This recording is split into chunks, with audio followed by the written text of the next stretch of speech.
কোনো অসহায় মানুষের ঠিকানা পাওয়া যায় কিনা যে তিনি সেখানে সেবা পৌঁছে দিবেন। দেখেন ওমরের মতো মানুষ আখেরাতের চিন্তা কিভাবে ঢুকছে মাথায়।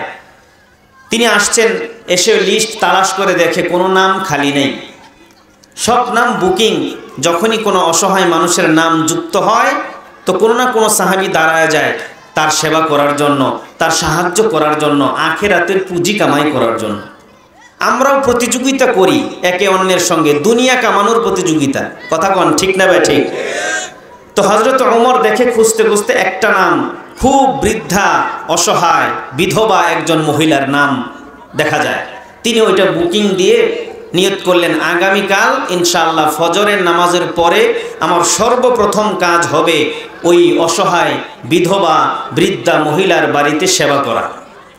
হযরত ওমর পরদিন ফজরের নামাজের পর বুড়ির বাড়ির দরজায় নক করে সালাম দিয়ে বলতেছেন, বুড়িমা আপনি, আমি ওমর ইবনুল খাত্তাব, আমি আপনার কাছে এসেছি আপনার বাড়ির কাজগুলো করে দেওয়ার জন্য, আপনার বাড়ির চাকরগিরি করার জন্যে আমি ওমর ইবনুল খাত্তাব হাজির হয়ে গেছি।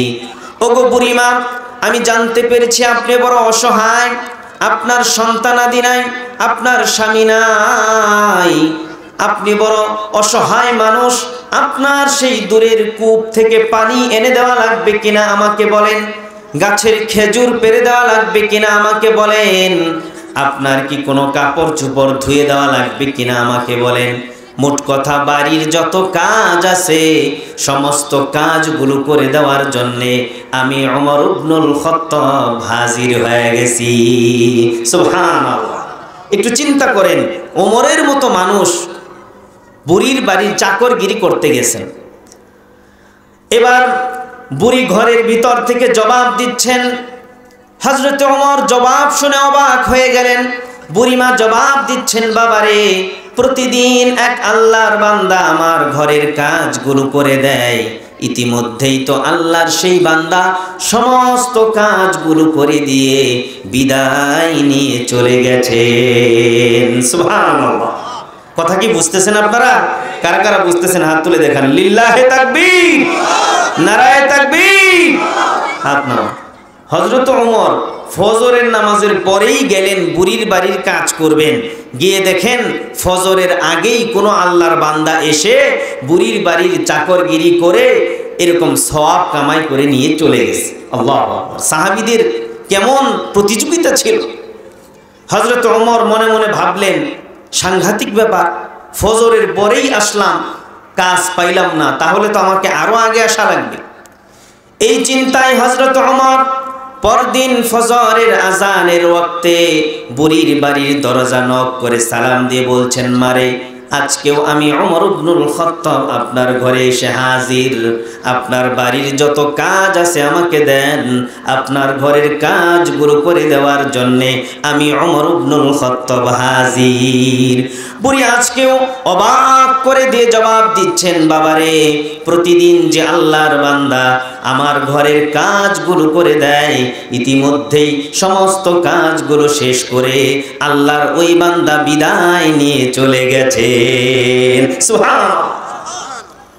হযরত ওমর মনে মনে ভাবলেন, তাহলে তো আমাকে আরো আগে আসা লাগবে। এই চিন্তায় ওমর ইবনুল খাত্তাব পরের দিন তাহাজ্জুদ নামাজের সময় বুড়ির বাড়ির দরজা নক করে সালাম দিয়ে বলতেছেন, মারে, আজকে 3টা দিন হয়ে গেল আপনার বাড়ির একটু কাজ করব। আপনি একটা বিধবা বৃদ্ধা অসহায়, আপনার সেবা করে আখিরাতে কিছু পুঁজি আমি কামাই করব, কিন্তু 3 দিন যাবত আসলাম কোনো কাজ পাইতেছি না। দয়া করে আজকে অন্তত আমাকে খালি হাতে ফিরায় দিবেন না, কিছু কাজ আমাকে দেন, যা করে আমি আমার আখিরাতের পুঁজি কামাই করতে পারি। কিন্তু হযরত ওমরের কথা শেষ হতে না হতেই ওমরকে অবাক করে দিয়ে, হতবাক করে দিয়ে ঘরের ভিতর থেকে আজকেও বুড়ি জবাব দেয়, বাবারে, প্রতিদিন যে আল্লাহর বান্দা আমার ঘরের কাজগুলো করে দেয়, ইতিমধ্যেই সমস্ত কাজগুলো করে দিয়ে আল্লাহর ওই বান্দা বিদায় নিয়ে চলে গেছে। সুবহানাল্লাহ। এইবার হযরত ওমরের টনক লুটছে, কয় খাইছে। হ্যাঁ, ফজরের পরে আসলাম, কাজ পাই না। আজানের সময় আসলাম, কাজ পাই না। তাহাজ্জুদের সময় আসলাম, তবুও কাজ পাই না। আমার বুড়ির বাড়ির কাজ করার দরকার নাই, কিন্তু মদিনায় এত বড় আল্লাহওয়ালা বুজুর্গকে গভীর রজনীতে বুড়ির বাড়ির চাকরগিরি করতে আসে, এই আল্লাহওয়ালা বুজুর্গকে আমার একটু বের করা লাগবে, তার চেহারা একটু দেখা লাগবে। আল্লাহু আকবার। কি বলেন? ওই সাহাবীর পরিচয় আমাদেরও জানার দরকার আছে না নাই? তো চলেন সামনে ওমর কিভাবে তারে ধরবেন পরিকল্পনা করলেন। পরের দিন ঈশান নামাজের পর ওমর আর আজকে বাড়িতে যায় না। তিনি সিদ্ধান্ত নিলেন পুরীর বাড়ির সামনে গাছের আড়ালে ঝুপে ঝাড়ে আত্মগোপন করে রইলেন, দেখবেন কে আসে এত রাতে বুড়ির বাড়ির কাজ করতে। হযরত ওমর অপেক্ষমান, রাত গভীর হচ্ছে। হঠাৎ তিনি লক্ষ্য করলেন গভীর রজনীতে একটা মানুষ কে যেন পা টিপে টিপে বুড়ির বাড়ির দিকে এগিয়ে আসতেছে। আল্লাহু আকবার। হযরত ওমর রেডি, পায় আসেন দেখি আপনি কে। আল্লাহু আকবার। ওমরের মতো এরকম দিগ্বিজয়ী সিপাহ সালার সেনাপতি, যেমন তার দেহ তেমন তার গর্জন। আগন্তুক লোকটা যখন কাছাকাছি চলে এসেছে, ওমর গাছের আড়াল থেকে রাস্তার মাঝখানে দাঁড়িয়ে একটা ধমক দিয়েছে, এই কে রে? এমন ধমক ওই জায়গায় যদি আমি আপনি হইতাম, মনে হয় ভয়েতে আমাদের কাপড় নষ্ট হয়ে যাইত। কিন্তু যেই লোকটা আসতেছে, যাকে ধমক দেওয়া হলো, সেই লোক ভয় পাবেন থাক দূরের কথা, উল্টো হযরতে ওমর ওই লোকের চেহারা দেখে নিজেই চমকায় গেছেন। আল্লাহু আকবার। ভালো করে কাছে গিয়ে তাকায় দেখে, আহারে এটা তো আর কেউ না, গোটা পৃথিবীর সমস্ত নবী রাসূলদের পরে উম্মতের সবচেয়ে শ্রেষ্ঠতর ব্যক্তিত্ব, এই মুহূর্তে গোটা মুসলিম জাহানের খলিফাতুল মুসলিমিন, আরে এ তো আবু বকর সিদ্দিক রাদিয়াল্লাহু আনহু। আল্লাহু আকবার। চিন্তা করছেন হযরতে আবু বকর দেশের বাদশা, দেশের প্রেসিডেন্ট, অথচ রাত গভীর হলে চুপি চুপি বুড়ির বাড়ির চাকরগিরি করতে আসে। চিন্তা করা যায় কেমন দিন ছিল, সোনালী অতীত। এবার হযরতে ওমর আবু বকরকে দেখে চোখের পানি ছেড়ে দিয়ে হাতটা জড়ায় ধরে ডাক দিয়ে বলতেছেন, ভাই আবু বকর, আশ্চর্য কথা, আপনার পায়ে তো জুতাও দেখি না, আপনার পায়ের জুতা কই? আওয়াজ দিয়ে বলেন তো, দেশের প্রেসিডেন্ট কিন্তু তার পায়ে কি নাই? আওয়াজ দিয়ে বলেন, কি নাই? জুতা নাই। বড় মহব্বত করতেন ওমর আবু বকরকে। বলছেন, ভাই আপনার জুতা কই? তো আবু বকর জবাব দিচ্ছেন, ভাই রে, পাথরে ভূমি, জুতা পরে, খরমের জুতা পরে হাঁটলে চটচট আওয়াজ হয়, আমার ভয় হয়, হায় আমার জুতার আওয়াজে না জানি আমার নবীর কোনো উম্মতের ঘুম ভেঙে তার কষ্ট হয়ে যাবে, আল্লাহর কোনো বান্দার ঘুমে বেঘাত হয়ে যাবে। কিয়ামতের দিন মালিক যদি আসামির কাঠগড়ায় দাঁড় করে জিজ্ঞাসা করে, আবু বকর, তোমাকে দেশের প্রেসিডেন্ট বানিয়েছিলাম, গভীর রজনীতে পায়ের জুতার আওয়াজ দিয়ে মানুষের ঘুমে কেন কষ্ট দিছ? আজকে হিসাব দিয়ে যাও। আয় হায় হায়, আমি আবু বকর সেই দিন আল্লাহর সামনে দাঁড়ায় হিসাব দিতে বড় ভয় পাই, এই জন্য পায়ে জুতা পরে আসি নাই। আল্লাহু আকবার। চিন্তা করা যায় কি পরিমাণ সাহাবায়ে কেরাম রিদওয়ানুল্লাহি তাআলা আলাইহিম আজমাইন দেশের বাদশা প্রেসিডেন্ট হওয়ার পরেও মানুষের ঘুমের নিরাপত্তা কি পরিমাণে তারা কায়েম করেছেন। আহারে কোন জামানায় আসছি, এখন তো মানুষের জানেরই নিরাপত্তা নাই, ঠিক না ভাই? ঠিক। বিগত 16 বছর মানুষ দেখেছে, ঘুম তো দূরের কথা, মানুষের জান নিয়ে বেঁচে থাকাটাই কঠিন এবং মুশকিল হয়ে গিয়েছিল, ঠিক না ভাই? ঠিক। ইসলামী শাসন ব্যবস্থার সৌন্দর্য এটা। দেশের বাদশা, দেশের প্রেসিডেন্ট যদি আল্লাহওয়ালা হয়ে যায়, কোরআন হাদিসের জ্ঞানী হয়ে যায়, তাহলে তাদের দ্বারা রাষ্ট্রের মানুষ কি পরিমাণ নিরাপত্তা পেতে পারে, এই ঘটনা তার উজ্জ্বল দৃষ্টান্ত। কথা কন, ঠিক না ভাই? ঠিক।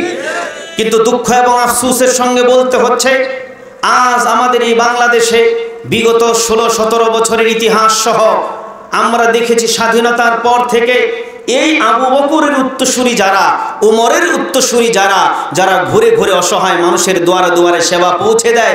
আজকের দুনিয়াতেও দেখুন না, আলেমরা মানুষের অসহায়ত্বের সময় যেভাবে পাশে দাঁড়ায়, আর দুনিয়ার অন্য কোনো সেকুলার নাস্তিক মুরতাদ অন্য কোনো সেক্টরের মানুষকে আপনি দেখবেন না। এই তো কিছুদিন আগে বন্যা গেল, সেই বন্যায় আমাদের শায়েখ আহমদুল্লাহ জাতির শ্রেষ্ঠ সন্তান কোটি কোটি টাকা নিয়ে মানুষের পাশে দাঁড়িয়েছে, কথা কোন ঠিক না বেঠিক? মুহতারাম হাজিরিন, কিন্তু দুঃখ এবং আফসোসের সঙ্গে বলতে হচ্ছে আজকে বিগত দিন দেখেছি জাতির সেই শ্রেষ্ঠ সন্তানদেরকে সময়ে অসময়ে জঙ্গি নাটক দেখায়া আলেমদেরকে জঙ্গি বানানো হয়েছে, কথা কোন ঠিক না বেঠিক? আলেমদেরকে মাদ্রাসাগুলোকে তালা ঝোলানো হয়েছে অনেক জায়গায়, আর বিদেশি দেশীয় মিডিয়াগুলো প্রচার করেছে এই কওমি মাদ্রাসাগুলোতে জঙ্গির কারখানা আছে, অস্ত্রের ঝনঝনানি আছে। বিশ্বের দরবারে রাষ্ট্রে টিকে থাকার জন্য এক শ্রেণীর আলেমদেরকে মাদ্রাসাগুলোকে জঙ্গি কারখানা বানায়া নাটক সাজায়া গ্রেফতার দেখায়া বিশ্বের কাছে তারা বলতে চায় যে আমরা জঙ্গিবাদ দমনে অগ্রণী ভূমিকা রাখি। অন্যায়ভাবে কোনো অন্যায় না করে জঙ্গি কোনো তৎপরতার সাথে জড়িত না থাকা সত্ত্বেও যুগের পর যুগ ধরে এই আলেমদেরকে আয়না ঘরে ঢুকানো হয়েছে, কথা কোন ঠিক না বেঠিক? কিন্তু ইতিহাস বলছে কি যে আলেমদেরকে জঙ্গি নাটক বানায়া দেশের শীর্ষস্থানীয় সন্ত্রাসীদের মতো আচরণ করা হয়েছে, যাদেরকে ডান্ডা বেরি পরায়া একটা খুনি দাগি আসামিকেও আদালতে হাজির করার সময় হাতে বেরি দেখা যায় না, ঠিক না বেঠিক? একজন আলেম হক কথা বলার কারণে, সরকারের তীব্র সমালোচনা করার কারণে, যৌক্তিক সত্য কথা তুলে ধরার কারণে তাদের পায়ে ডান্ডা বেরি লাগানো হয়, আছে না? মুসলমান ভাইয়েরা আমার, তাদেরকে জাতির সামনে সন্ত্রাসী হিসেবে পরিচিতি দেওয়ার জন্য তারা উঠে পড়ে লেগেছিল, কিন্তু আল্লাহ অ্যাকশন নিয়েছেন কি নেন নাই? কথা কোন নিয়েছেন কি নেন নাই? দেখুন, যে জাতিকে আলেমদেরকে জঙ্গি বানানো হলো, অথচ ইতিহাস কি বলছে? ইতিহাস থেকে শিক্ষা গ্রহণ করুন। 50 বছরের উপরের সময় ধরে এই বাংলাদেশ স্বাধীনতা লাভ করেছে। বিগত 50 বছরের উপরের সময় ধরে যত টেন্ডারবাজি হয়েছে, সন্ত্রাসী কর্মকাণ্ড হয়েছে, খুন হয়েছে, গুম হয়েছে, ধর্ষণ হয়েছে, সিক্রেট মার্ডার হয়েছে, কোন সন্ত্রাসী জঙ্গি কর্মকাণ্ডের সঙ্গে মূল ধারার কোন কওমি মাদ্রাসার ছাত্র এবং আলেমরা জড়িত নয়, ঠিক না বেঠিক? এরপরেও তাদেরকে বারবার জঙ্গি বানানো হয়েছে, ঠিক না বেঠিক? কিন্তু ইতিহাস দেখুন, এই বাংলাদেশে 50 বছরের উপরের সময় ধরে স্বাধীন হয়েছে।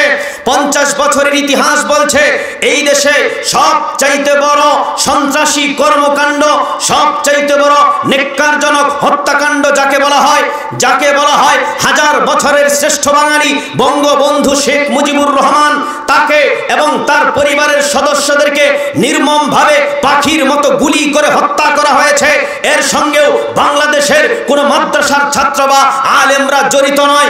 বাংলাদেশে জাতীয় 4 নেতাকে হত্যা করা হয়েছে, এর সঙ্গেও কোন মাদ্রাসার ছাত্র বা আলেমরা জড়িত নয়। শহীদ প্রেসিডেন্ট জিয়াউর রহমানকে নির্মমভাবে হত্যা করা হয়েছে, এর সঙ্গেও মাদ্রাসার ছাত্র বা আলেমরা জড়িত নয়। 2005 সালে সারা বাংলাদেশে সিরিজ বোমা হামলা হয়েছে, এর সঙ্গেও বাংলাদেশের কোন মাদ্রাসার ছাত্র বা আলেমরা জড়িত নয়। বিডিআর বিদ্রোহ হয়েছে, এর সঙ্গেও মাদ্রাসার ছাত্র বা আলেমরা জড়িত নয়। তনু খাদিজাকে হত্যা করা হয়েছে, এর সঙ্গেও মাদ্রাসার ছাত্র বা আলেমরা জড়িত নয়। ইলিয়াস আলী সহ অসংখ্য মানুষদেরকে গুম করা হয়েছে, এর সঙ্গেও মাদ্রাসার ছাত্র বা আলেমরা জড়িত নয়। বুয়েটের মেধাবী শিক্ষার্থী আমাদের প্রিয় ভাই আবরার ফাহাদকে পিটিয়ে নির্মমভাবে হত্যা করা হয়েছে, এর সঙ্গেও মাদ্রাসার ছাত্র বা আলেমরা জড়িত নয়। বিশ্ববিদ্যালয়ে বিশ্বজিৎ নামের আমাদের এক হিন্দু ভাইকে নির্মমভাবে কুপিয়ে হত্যা করা হয়েছে, এর সঙ্গেও মাদ্রাসার ছাত্র বা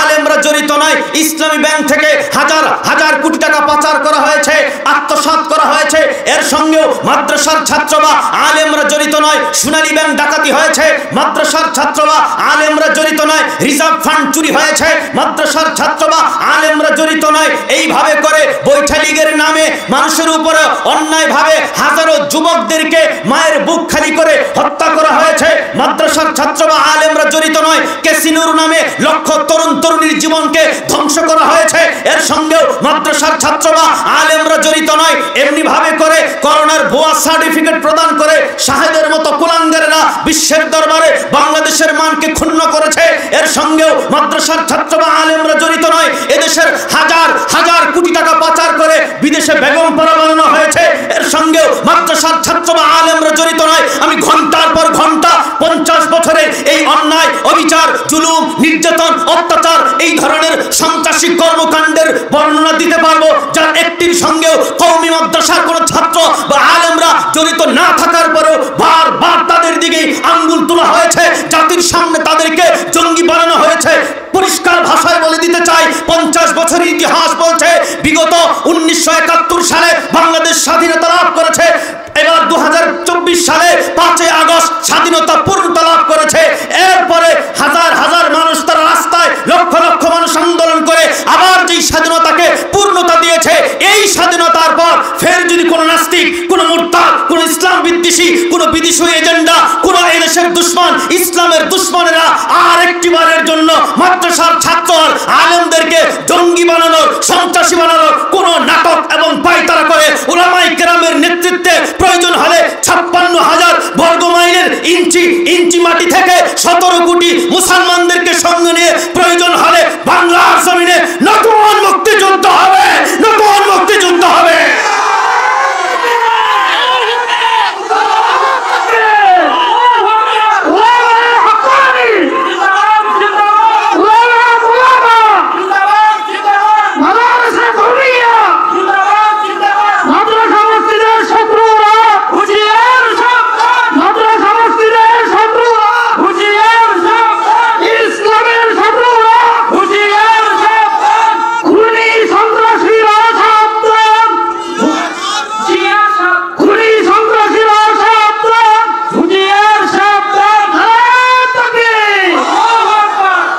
মুহতারাম হাজিরিন, কথা মনে রাখতে হবে, এই দেশ মুসলমানদের দেশ। চিৎকার দিয়ে বলতে হবে, কাদের দেশ?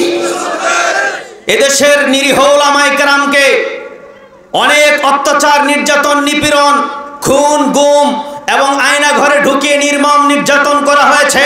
এদেশের মানুষ তারা বরদাস্ত করতে করতে দেয়ালে পিঠ ঠেকে গেছে। এদেশে আর কোনো জুলুম, অত্যাচার বরদাস্ত করা হবে না, ঠিক না বেঠে?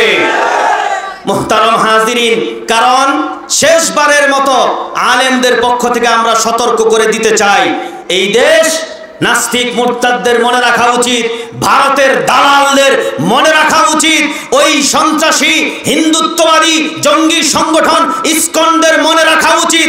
এই দেশ মুসলমানদের দেশ। চিৎকার দিয়ে বলতে হবে, কাদের দেশ? বলতে ভয় পান? আমার কাছে দলিল আছে, দিয়া যাব, কোন আল্লাহু আকবার। আওয়াজ দিয়ে সিংহের মতো, মুসলমানের বাচ্চার মতো জবাব দিবেন। বলেন তো, বাংলাদেশের 56,000 গ্রাম বাংলার, 68,000 গ্রাম বাংলার প্রত্যেকটা গ্রামে এক বা একাধিক মসজিদ আছে না নাই? প্রত্যেকটা ইউনিয়নে বড় বড় মসজিদ আছে না নাই? প্রত্যেকটা থানায় থানা মসজিদ আছে না নাই? প্রত্যেকটা উপজেলায় উপজেলা স্বাস্থ্য কমপ্লেক্স মসজিদ আছে না নাই? প্রত্যেকটা জেলায় জেলা মসজিদ আছে না নাই? কোর্ট মসজিদ আছে না নাই? কাচারি মসজিদ আছে না নাই? প্রত্যেকটা বিভাগে বিভাগীয় মসজিদ আছে না নাই? প্রত্যেকটা শহরে কেন্দ্রীয় মসজিদ আছে না নাই? বাংলাদেশের রাজধানী ঢাকায় বাইতুল মুকাররম জাতীয় মসজিদ আছে না নাই? টাকার মধ্যেও মসজিদের ছবি আছে না নাই? আমাকে একটা দেখান তো, জাতীয় মন্দির বা জাতীয় গির্জা, থানা মন্দির বা থানা গির্জা, উপজেলা স্বাস্থ্য কমপ্লেক্স মন্দির বা গির্জা আছে এই দেশে? তার মানে কি? কান খুলে শোনো, তার মানে হলো ইসলাম এদেশের আবহমান কাল থেকে গভীর মাটি পর্যন্ত শিকড় গেঁথে আছে। ভারতের দালাল সহ, হিন্দুত্ববাদী ইসকন সহ, নাস্তিক, মুরতাদ, দেশদ্রোহী, ইসলাম বিদ্রোহী সকল অপশক্তিকে শাহাদাত আঙ্গুলের ইশারা দিয়ে সতর্ক করে দিয়ে বলতে চাই, আবহমান কাল থেকে ইসলাম এদেশের গভীর মাটি পর্যন্ত শিকড় গেঁথে আছে। যে নাস্তিক, যে মুরতাদ সেই শিকড়ে হাত দিবে, তাদের বিষ দাঁত উপড়ে ফেলা হবে, উপড়ে ফেলতে হবে। মুসলমান ভাইরা আমার, এজন্য ইসলামের জন্য, দ্বীনের জন্য আমাদের আকাবিরিন, আমাদের আসলাফ, আমাদের রাহবার, আমাদের নেতা আল্লামা মামুনুল হক যদি ডাক দেয় জান দেওয়ার জন্য, জীবন দেওয়ার জন্য, বুকের তাজা রক্ত রাজপথে ঢেলে দিয়ে সকল অন্যায়, অবিচার, জুলুম, নির্যাতনের ইতিহাসকে রাস্তা করে নিক্ষেপ করে দেওয়ার জন্য, শান্তিপ্রিয় একটি রাষ্ট্র কায়েমের জন্য জীবন দিতে কারা কারা রাজি আছেন হাত তুলে দেখান।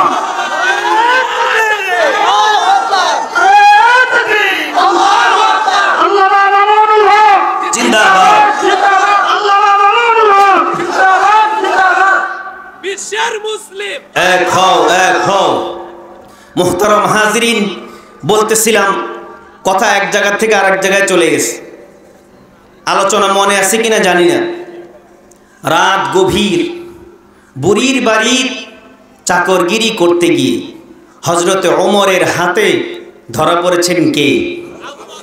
সবাই বলেন কে? মাশাআল্লাহ। তো আবু বকরকে হাত ধরে ওমর ইবনুল খাত্তাব জিজ্ঞাসা করছেন, ভাই আপনি না আমাদের দেশের বাদশাহ? আহারে পৃথিবীর অন্য অন্য রাজা বাদশাহরা কি পরিমাণ আরাম আয়েশ করে, সারাটা দিন ওগো খলিফাতুল মুসলিমিন, কখনো আপনাকে বিশ্রাম নিতে আমি ওমর দেখি নাই। হায় রাতের বেলা আপনি একটু আরাম করবেন না, সেই আপনি কিনা গভীর রজনীতে চুপি চুপি বুড়ির বাড়ির সেবা করার জন্য আসছেন। আহ আবু বকর, আহ এত পবিত্র দিল কি করে বানা। আরে ভাই আপনি দেশের প্রেসিডেন্ট, বড় বড় কাজ করা আপনার দায়িত্ব, এই ছোট ছোট কাজগুলো আমাদেরকে দিলে হয় না? তো আবু বকর কি জবাব দিলেন দোস্ত, ওই জবাবটাই আমার বয়ান, কিন্তু আমি এখনই দিচ্ছি না, একটু পরে দেব। কারণ এই জবাবের ওজন কত বেশি বুঝার জন্য আগে আমাদেরকে বুঝতে হবে যে আবু বকরের ওজন কত বেশি। আল্লাহু আকবার। কারণ ব্যক্তির ওজন কম বেশি হওয়ার কারণে তার কথার ওজনও কম বেশি হয়। বুঝেন নাই মনে হয়? একটা ছোট উদাহরণ দিই, সময় কম। আপনাদের এলাকার খবর আমার জানা নাই, আমাদের টাঙ্গাইলে প্রত্যেক এলাকায় এমন কিছু লোক আছে যাদেরকে আমাদের কথ্য ভাষায় বলি সুসা। এর কাছ থেকে চা চায় খায়, এর কাছ থেকে বিড়ি চায় খায়, অমুকের কাছ থেকে সিগারেট চায় খায়, মাগার নিজে জীবনে কাউরে কোনোদিন এক কাপ চা খাওয়ায় না। এরকম কিসিমের লোক আপনার এলাকায় তো নাই? ওমা কি কয়, সব এলাকায় আছে। তো এরকম এক কিসিমের লোক আপনারে বিকালবেলা দেখা, বললো ভাই তোমার অনেকদিন দেখি না, তুমি বিকালে আমার বাসায় যাইও, তোমারে বড় একটা অনুদান দিয়ে খুশি করে দিব। আপনি মনে মনে হাসবেন। অনেকে তো আবার যাদের মেজাজ একটু গরম, তারা তো রাগে কয়েকটা ঘুষি মাইরে দেওয়ার সম্ভাবনা আছে না নাই? এই বড় ফাজিল, জীবনে কোনদিন এক কাপ চা খাওয়াও না তুমি, আবার তুমি আমার খুশি করে দিবা। ভণ্ডামি মার্কা কথা। আবার এই কথাটা এলাকার সবচেয়ে মুত্তাকি, পরহেজগার, দানবীর, আল্লাহওয়ালা, সম্পদশালী মানুষ, খুব ভদ্র, কখনো মিথ্যা কথা বলে না, এমন লোক যদি আপনাকে বলে ভাই তোমাকে আমি অনেক দিন খুঁজতেছি, বিকেলে দয়া করে আমার বাসায় একটু আসিও, আমি তোমাকে একটা উপহার দিব, খুশি করে দিব, কি বলেন? আজকেও কি আমরা রাগ করব না খুশি হব? দেখুন দুইজনের কথা তো একই ছিল, বিকালে বাসায় যায়ও খুশি করে দিব, বিকালে বাসায় যায়ও খুশি করে দিব। দুইজনের কথা শব্দের মধ্যে কোনো পার্থক্য নাই, কিন্তু দুইজনের কথার ওজন কি এক না কম বেশি আছে? কথা কম আছে না নাই? কারণ কি? ওই যে ব্যক্তির ওজন বেড়ে গেছে, তো তার কথার ওজনও বাড়িয়ে দিয়েছেন কে? হযরতে আবু বকর ওমরের হাতে ধরা পড়লেন। আবু বকর ওমর জিজ্ঞাসা করছেন, ভাই এই গভীর রাতে বুড়ির বাড়ির চাকরগিরি করার জন্য আপনারই আশা লাগলো, এগুলো আমাদেরকে দিলে হইতো না? তো তিনি কি জবাবটা দিলেন, জবাবের ওজন কত বুঝার জন্য ছোট্ট একটা হাদিস থেকে বুঝবো যে আবু বকরের ওজন কত। হাদিসটা খেয়াল করে শুনেন। আল্লাহর হাবিব সাল্লাল্লাহু আলাইহি ওয়াসাল্লাম একদিন আম্মা জান আয়েশা রাদিয়াল্লাহু আনহা প্রিয়তমা স্ত্রীকে সঙ্গে নিয়ে রাতের বেলা ঘরের বাহিরে দুজন হাঁটাহাঁটি করতেছেন। ওই দিন ছিল পূর্ণিমার রাত, আকাশের স্বচ্ছ চাঁদ ঝলমল করছে, কোটি কোটি সহস্র কোটি নক্ষত্ররাজি ঝলমল করছে। আম্মা জান আয়েশা নবীজির সঙ্গে ঘরের বাহিরে হাঁটাহাঁটি করছেন। আকাশের দিকে তাকিয়ে আম্মা জান আয়েশার একটা প্রশ্ন দিলের মধ্যে উদ্রেক হলো। কৌতূহল নিয়ে জিজ্ঞাসা করলেন, ইয়া রাসূলুল্লাহ, আপনার উম্মতের মধ্যে এমন কেউ কি আছেন যার আমল নামা, যার সওয়াব আকাশের কোটি কোটি তারকারাজির চাইতেও বেশি? এমন কেউ কি আছে ইয়া রাসূলুল্লাহ? আল্লাহর হাবিব জবাব দিচ্ছেন, আছে একজন। আওয়াজ দিয়ে বলেন কয়জন? সবাই বলেন একজন। আরো জোরে, জোর হলো না, এই মাত্র না আসছে। নির্বাচনের সময় এক কাপ চায়ের জন্য যেই চিৎকার দেন আল্লাহু আকবার, অথচ এইখানে বসে জবানকে ব্যবহার করলে সওয়াব দিবেন কে? কথা আমার নয়, মালিক বলছেন, মা ইয়ালফিযু মিন কাউলিন ইল্লা লাদাইহি রাকিবুন আতীদ। মানুষ এমন কোন লফজ উচ্চারণ করে না, এমন কোন কথা বলে না যা ফেরেশতারা লিপিবদ্ধ করে না রাখে, রেকর্ড করে না রাখে। কিয়ামতের দিন প্রত্যেকটা কথার হিসাব হবে। আল্লাহর কোরআনের মজলিসে জবানকে ব্যবহার করবেন, তার সওয়াব দিবেন কে? আল্লাহ সুবহানাহু ওয়া তাআলা। তো যেই না হুজুর বলেছেন আয়েশা এত সওয়াব আমার উম্মতের মধ্যে একজনের আছে, তো আম্মাজান তো বিরাট খুশি, কয় বুঝছি মনে মনে একজন যদি থাকে তাহলে আমার বাবা আবু বকর ছাড়া আর কে হবে? কারণ উম্মতের শ্রেষ্ঠ ব্যক্তি, এটা সাহাবীদের মধ্যেও কথাবার্তা হইতো।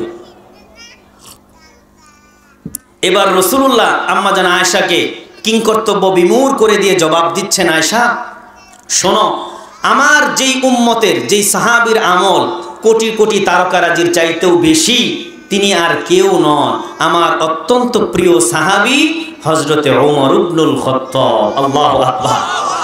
এবার আম্মাজানের চেহারাটা ফ্যাকাশে হয়ে গেছে, কারণ ভাবছেন বাবার নাম বলবেন। কি বলেন, কখনো কেউ যদি বাবার প্রশংসা করে খারাপ লাগে না ভালো লাগে?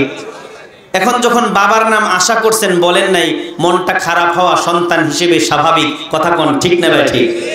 রাসূলুল্লাহ তো বুঝতে পেরেছেন আয়েশার চেহারা দেখে যে মনটা খারাপ, এবং রোগও ধরতে পারছেন, কারণ সবচেয়ে হিকমত দিয়ে আমাদের নবীকে পাঠাইছেন কে? আম্মাজান আয়েশাকে ডাক দিয়ে বলছেন রাসূলুল্লাহ, এই আয়েশা, তোমার মনটা খারাপ হয়ে গেল, তোমার আব্বার নাম বলি নাই বলেন না? আরে আয়েশা শোনো, তোমার বাবার মর্যাদার দিকটা আলাদা, তুমি বুঝো নাই। আরে তুমি বুঝো নাই, শোনো তোমার বাবার মর্যাদা কত বেশি। যদি আমার সাহাবী ওমর, যার সওয়াব কোটি কোটি তারকারাজির চাইতেও বেশি, তার আমল নামা যদি এক পাল্লায় রাখা হয়, সেই সাথে গোটা সাহাবী গোটা উম্মতের আমল নামাও যদি একই পাল্লায় রাখা হয়, আর অপর পাল্লায় তোমার বাবা আবু বকরের একা একজনের আমল নামা যদি রাখা হয়, তো তোমার একা আবু বকর বাবার আমল নামার পাল্লাই ভারী হয়ে যাবে। আল্লাহু আকবার। কি বুঝা গেল? আবু বকরের আমল নামা কম না বেশি? আল্লাহু আকবার। কি পরিমাণ বেশি! নারায়ে তাকবীর, লিল্লাহে তাকবীর। মুফতি আনোয়ার হোসেন কাসেমি দামাত বরকাতুহুমের আগমন নূরে মদিনার পক্ষ থেকে লিল্লাহে তাকবীর। মাশাআল্লাহ, একে একে আমাদের মুরব্বিয়ানে কেরাম, ওলামায়ে কেরাম আসা শুরু করেছেন। কিছুক্ষণের মধ্যেই বাকি আলেমগণ এসে পড়বেন। যে যেখানে আছেন আমরা অতি তাড়াতাড়ি চলে আসি। তো মুহতারাম হাজিরিন, আবু বকরের ওই জবাবটা বুঝার জন্য আবু বকরের ওজন কত বেশি তা একটু বুঝুন। আরেকটা হাদিস বলি,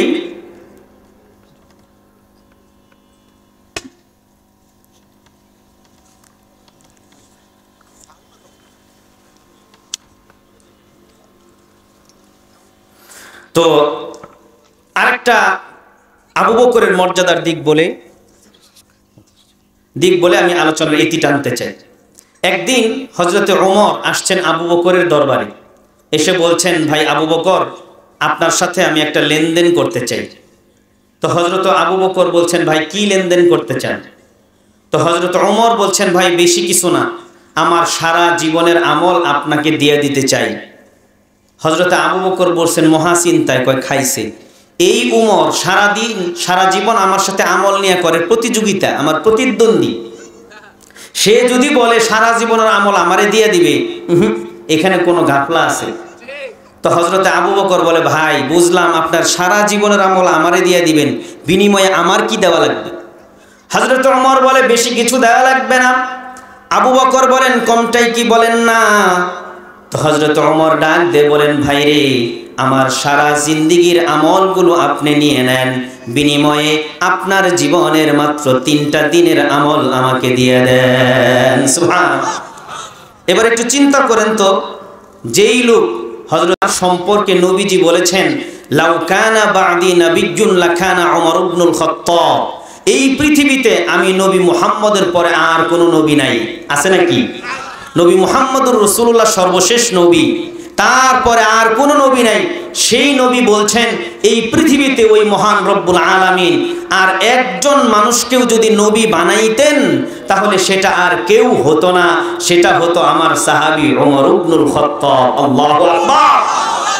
তাহলে বলেন তো, এরকম একটা বড় সাহাবী, নবী হওয়ার যোগ্যতা যার আছে, তিনি যদি তার কি পরিমাণ আমল, সারা জীবনের আমল একজনকে দিয়া তার মাত্র 3 দিনের আমল নিতে চায়, তাহলে চিন্তা করে দেখুন তো, ওই ব্যক্তি যার 3 দিনের এত দাম, তাহলে তার আমল, তার তাকওয়া, পরহেজগারি, তার সওয়াবের পরিমাণ কি পরিমাণ হইতে পারে। আল্লাহু আকবার। মুহতারাম হাজিরিন, এই উমর, এই আবু বকর, হায় হায় হায়, আমার কথা শেষ করে দিচ্ছি। মূল বিষয় ছিল ওনারা আখেরাতের ব্যাপারে কতটা চিন্তাশীল ছিলেন, সাহাবীরা আখেরাতের ফিকির কিভাবে করেছেন। শেষ কথা, সেই উমর এত আমল, এত মর্যাদা, এত ফজিলত, মৃত্যুর সময় যখন কাফের হযরত ওমরের বুকে ছুরি চালিয়ে দিয়েছে, তলপেটে ছুরি চালিয়ে দিয়েছে, মসজিদে নববীতে চিৎকার করে করে তিনি মৃত্যুর মুহূর্ত গুনতেছিলেন, ওই মুহূর্তে চোখ দিয়ে পানি ঝরতেছিল। একজন যুবক এসে বলছে, আবশির বিবুশরাল্লাহি ইয়া আমিরুল মুমিনিন, ও আমিরুল মুমিনিন, আপনি জান্নাতের সুসংবাদ গ্রহণ করেন। জান্নাতে আপনি যাবেন না তো কে যাবে? কেন? বলে, আপনি তো ইসলামের শুরুতেই ইসলাম গ্রহণ করেছেন, নবীজির সঙ্গে লম্বা সুহবত পেয়েছেন, আপনি হিজরতও করেছেন, আপনি শেষ মুহূর্তে 10 বছরের খলিফার দায়িত্ব পালন করেছেন, কোনো মানুষ আপনার অভিযোগ দিতে পারবে না, সর্বশেষ শাহাদাত বরণ করে আপনার মৃত্যু হচ্ছে, তো আপনি জান্নাতে যাবেন না তো কে জান্নাতে যাবে? হায় ওমর তখন ডাক দিয়ে বলছে, হায় যুবক, আমাকে তুমি এইভাবে জান্নাতের সার্টিফিকেট দিও না, আমি তো আখেরাতের জন্য তেমন কোনো পুঁজি কামাই করতে পারি নাই। হায়, আমরা 2-4 রাকাত নামাজ পড়ে মনে করি খুব কামাইছি। ওমর মৃত্যুর সময় বলছে, আমি তো কিছু কামাইতে পারি নাই। তিনি কপালটা ওই মসজিদে নববীতে ধুলাবালিতে সেজদা দিয়া ধুলাবালিতে কপালটা লাগায়া ঘষতেছেন, আর গালগুলোকে মাটির সাথে ঘষতেছেন, আর নিজেকেই নিজে ধিক্কার দিয়া দিয়া বলতেছেন, ওয়াইলুল লাকা ইয়া ওমর ইন লাম ইয়াগফির লাকা রাব্বুক। ও ওমর, তুই তো ধ্বংস, তুই তো ধ্বংস। তোর মালিক আল্লাহ যদি মেহেরবানি করে তোরে মাফ করে না দেয়, তুই তোর মালিকের সামনে কেমনে দাঁড়াবি? যে আবু বকরের এত আমল, ওই আবু বকর মৃত্যুর কথা স্মরণ হইলে চিৎকার দিয়া দিয়া তিনি বলতেন, ইয়া ইবনা আবি কুহাফা, হে আবু কুহাফার ছেলে আবু বকর, তুই মানুষ কেন হইলি রে? এখন তুই তোর মালিকের সামনে কেমনে দাঁড়াবি? বিচারের কাঠগড়ায় দাঁড়ায় কিভাবে হিসাব দিবি? গাছের পাতার দিকে তাকায় তিনি চিৎকার দিয়া দিয়া বলতেন, ইয়া লাইতানি কুনতু ওয়ারাকা মিন হাযিহি শাজারা, হায় আমি যদি মানুষ না হইয়া গাছের পাতা হইতাম তো আমাকে গরু ছাগল খেয়ে ফেলতো, আল্লাহর সামনে আমাদের হিসাব দেওয়ার প্রয়োজন পড়তো না, মালিকের সামনে দাঁড়ানোর দরকার হইতো না।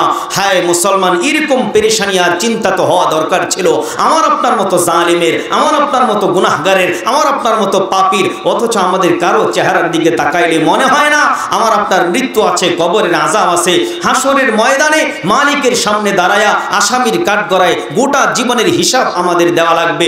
এজন্য মুহতারম দোস্ত আর বুজুর্গ, এখনই সময়, ওই যে মালিক বলেছেন প্রত্যেকেই যেন ভেবে দেখে তার আখেরাতের পুঁজির চিন্তা কি, আখেরাতের কামাই কি। ওই যে রাত গভীর আবু বকর ধরা পড়লেন ওমরের হাতে, তো ওমরকে জবাব দেয়, ভাই এই কাজগুলো তোমাদেরকে দিলেও হয়, কিন্তু ভাইরে আমি তো কিছু কামাইতে পারি নাই, আমি কি আমার আখেরাতের পুঁজি কামাই করব না? আল্লাহু আকবার। ইনশাআল্লাহ এখন থেকে আমরাও সাহাবীদের মতো জিন্দেগি বানাবো এবং আখেরাতের চিন্তা এবং ফিকির করব ইনশাআল্লাহ। আল্লাহ তাআলা সেই তৌফিক আমাদের সবাইকে দান করুন। আমিন। ওয়া আখিরু দাওয়ানা আনিল হামদুলিল্লাহি রাব্বিল আলামিন।